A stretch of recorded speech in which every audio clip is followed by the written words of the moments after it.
Hello, everyone, and welcome back to another episode of 1990's Represent. We're starting off our second cycle of 1995, and we're doing that with an album.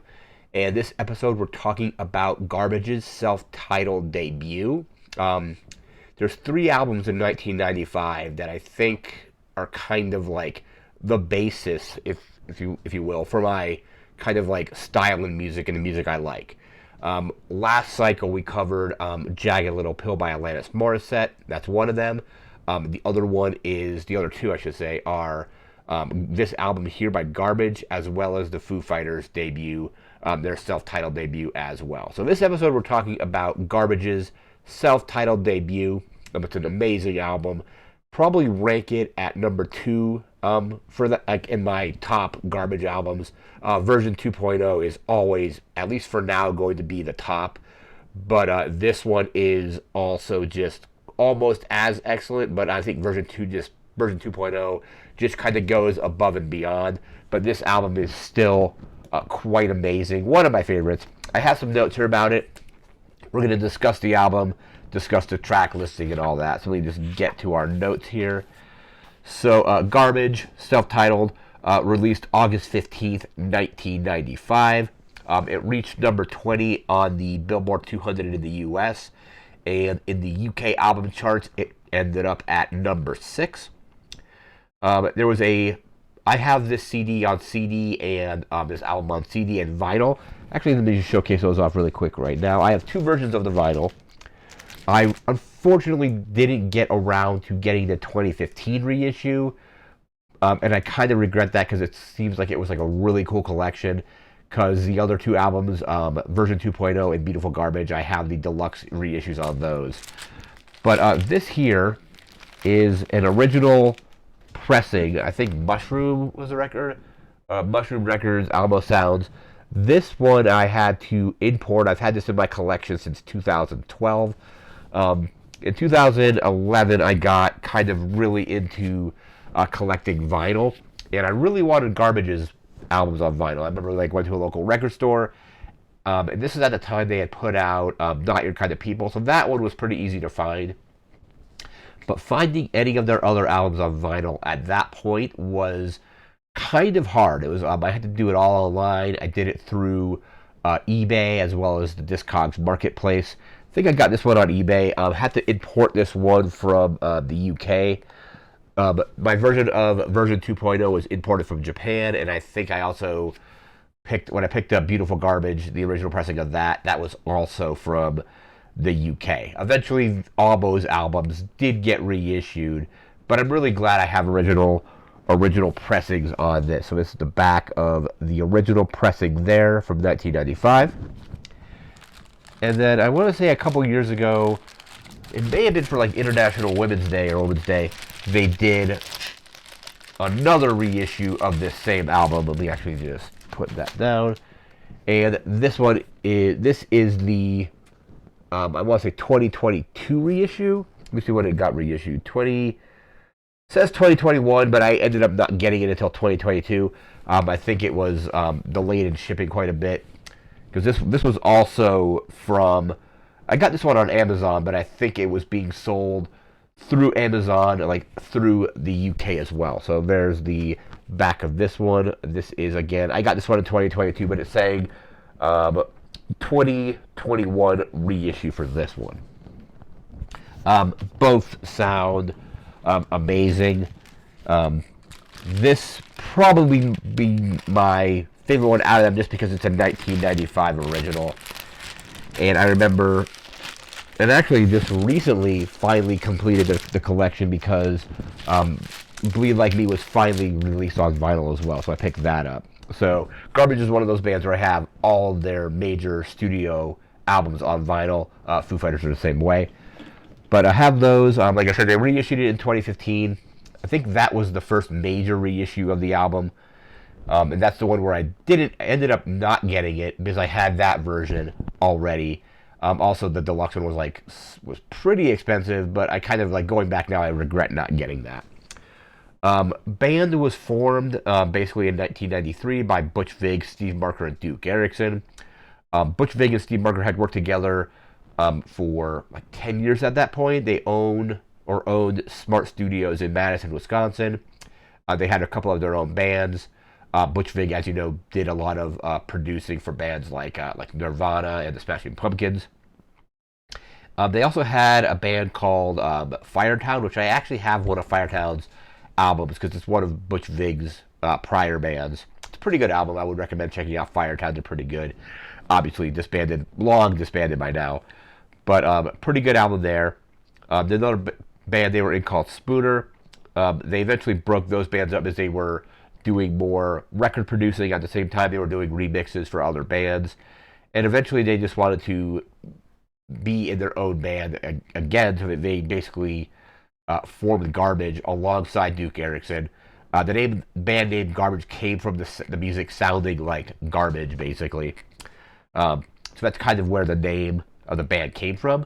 Shirley Manson at this time was in a band called Goodbye Mr. McKenzie, and they had some members of that band had split off and created another band called Angelfish. Angelfish only ever had one album. I think it was just like a self-titled album.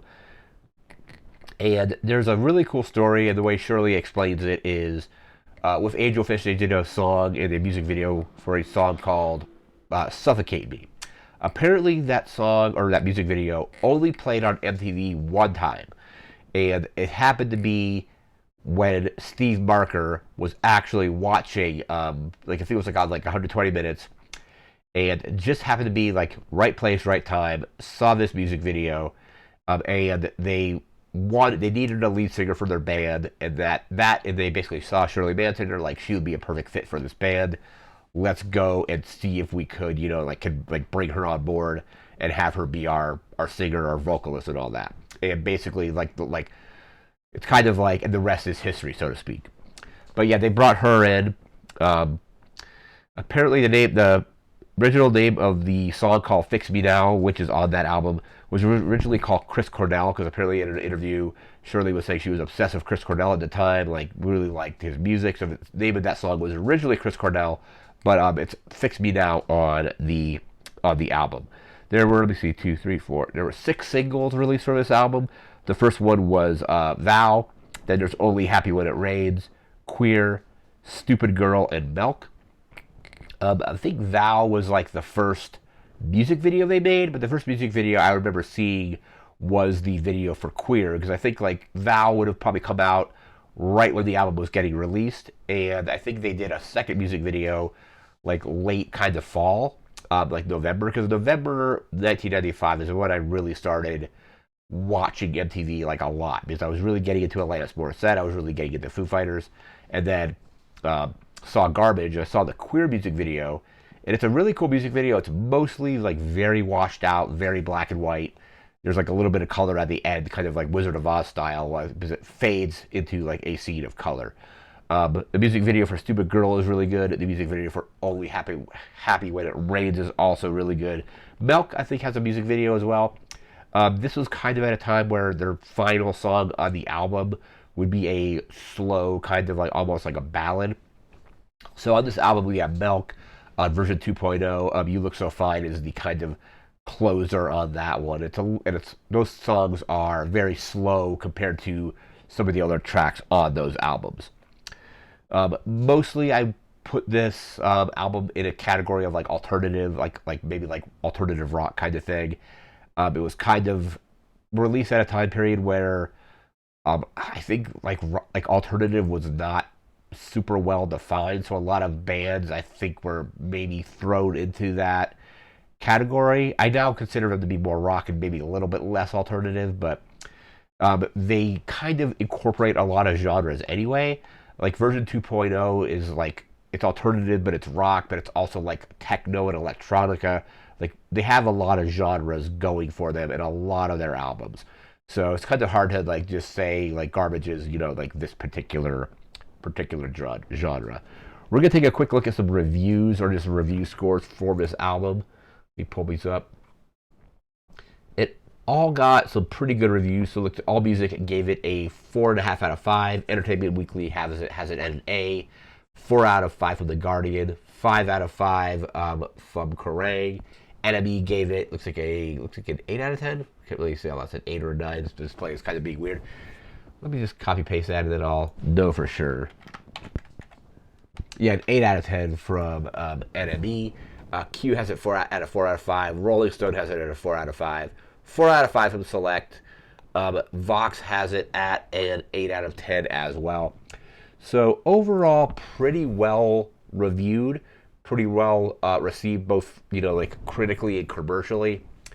I think those reviews are actually pretty spot on because I think like if this is their debut and version 2.0 is like in my estimation, basically I consider it to be a perfect album. Those review scores kind of fall in line with this album being really good, but just not quite as good as version 2.0, which is kind of a testament to the band because a lot of bands, they come out with a very strong debut and their sophomore album just isn't nearly as good.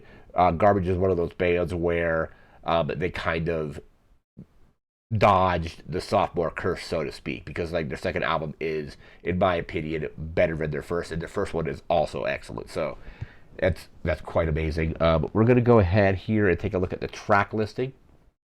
Let's pull this up here. So the track listing, it's 12 minutes, about 50 minutes, 51 seconds. Again, 12 songs on the normal edition, and then we'll take a look at some of the 20th anniversary other additional tracks they put on that one. So track 1 is Super Vixen. Track 2 is Queer. Again, that was the first music video I saw from them, but really like that song. Track 3 is Only Happy When It Rains. Probably on this album, probably their most iconic track. Very good. I remember watching the first Captain Marvel movie, and this song, that Only Happy When It Rains, is actually featured in that movie, and that just made me incredibly happy that they threw that in there because it was set in 1995, so it was basically like it fit in that movie perfectly. So again, track 3 is Only Happy When It Rains, and the last 2 times I've seen Garbage, it's actually rained each time. Kind of fitting, kind of annoying, but also kind of fitting that it would rain at a Garbage concert. Anyhow, track 4 is As Heaven Is Wide. Track 5 is Not My Idea. Track 6 is A Stroke of Luck. Track 7 is Vow. I think Vow was their first single and first music video. But again, I kind of saw Queer was the first one that I saw. Again, so track 7 is Vow. Track 8 is Stupid Girl. That features Joe Strummer and Mick Jones as co-writers because I think they used a drum pattern by The Clash in that one from Train in Vain. So they're kind of, I don't think they actually played on the album, but that beat is used. Track 9 is Dog New Tricks.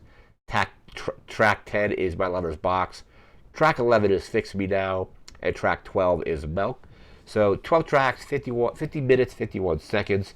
And then they did a thing, instead of calling them B-sides, they were called G-sides on the 20th anniversary deluxe edition. So this included basically another CD of like extra tracks. So track 1 on that is Subhuman. Track 2 is Girl Don't Come. Track 3 is Sleep. Track 4 is Driving Lesson. Track 5 is Trip My Wire. Track 6 is Number 1 Crush. That's a Nelly Hooper remix. Track 7 is the Butterfly Collector. Track 8 is Alien Sex Feed. And track 9 is Kick My Ass. Those are, again, the kind of B-sides that were released alongside the album. And then this album is a collection of all those B-sides, or they're calling them G-sides here. And let me see, yeah, so that's why I make sure, yeah, so sample credits, yeah, so Stupid Girl contains a loop from Train in Vain by The Clash. So yeah, they took that, I think it's like basically like a drum beat from The Clash. The Clash also an amazing band. But this is definitely one of the albums I was really looking forward to covering on this series because, like I said, out of those there's 3 albums, like I said earlier, that kind of make up my kind of musical, like, genesis, if you will, in listening to music or, like, taking it more seriously. Garbage's debut is one of them, the other being Jagged Little Pill, which we already covered. And then we'll definitely be covering the Foo Fighters debut. Probably on the next cycle in 1995 when we get back to that and however long that's going to be. We'll definitely be covering the Foo Fighters self-titled debut because those three albums basically were all released around the same time period and are all amazing. But this will do it for this episode here. Remember to like, comment, share, and subscribe. We'll be back again in a few days. We'll be covering a movie. And then we'll be back again after that with a video game before we jump back into 1996. But again, we're now in our second cycle of 1995. So thanks again for watching. Take care and have a good one. See ya.